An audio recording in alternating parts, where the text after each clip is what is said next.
ልጆቼ እንደምን ቆያችሁ? እንዴት እንደምን አመሻችሁ? ልጆቼ ውሎ ሁሉ ሰላም ነው? ልጆቼ እንደው እስኪ ትንሽ እናወጋለን። ንግግሬ ሁሉም ጋር እንዲደርስ ሰብስክራይብ፣ ሼር አድርጉ። ልጆቼ ውሎ ደህና ነው? ሁሉም ሰላም ነው? ጤና ሰላም ነው? መቼም ልጆቼ ብዙ ነገር ይጮህባችኋል። መቼም በዚህ ኑሮ ውድነቱ ይጮህባችኋል። በዚህ ደግሞ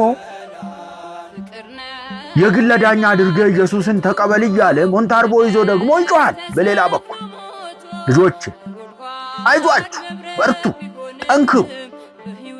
ልጆቼ ሃይማኖታችሁን አትቀይሩ፣ ትዳራችሁንም አትፍቱት።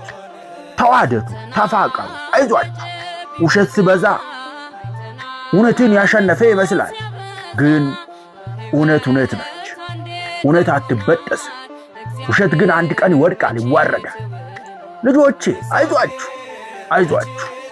ሁሉም ለጊዜው ነው፣ የማያልፍ የለም። ሁሉም ያልፋል። ልጆቼ ጌታ በዮሐንስ ወንጌል ምዕራፍ 16 ቁጥር 33 ላይ እኔ ዓለምን አሸንፌአለሁ አይዟችሁ ብሎናል።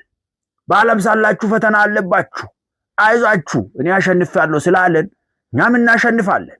ልጆቼ አይዟችሁ እና ምክሩ ይቀጥላል። ልጆቼ እንመካከራለን፣ እንወያያለን። ነገር ግን እናንተ ደግሞ ሰብስክራይብ አድርጉ፣ ሼር አድርጉ። ልጆቼ አይዟችሁ፣ ፈተና ብዙ ነው።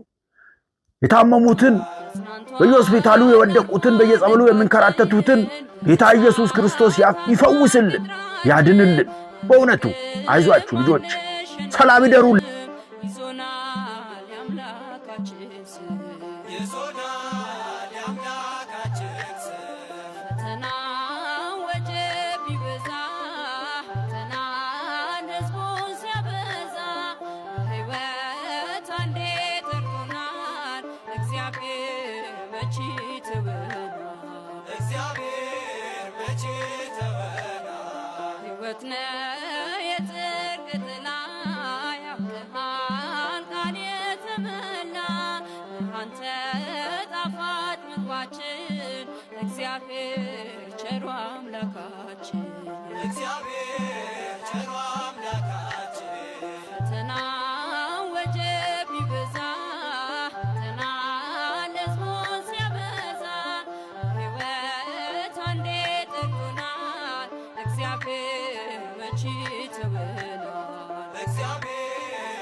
ደጁን ክፈቱ፣ የጸጋ ፈልቷል ዘይቱ፣ ተራግፏል ሸክማችን፣ ምሕረቱ ቢፈስልን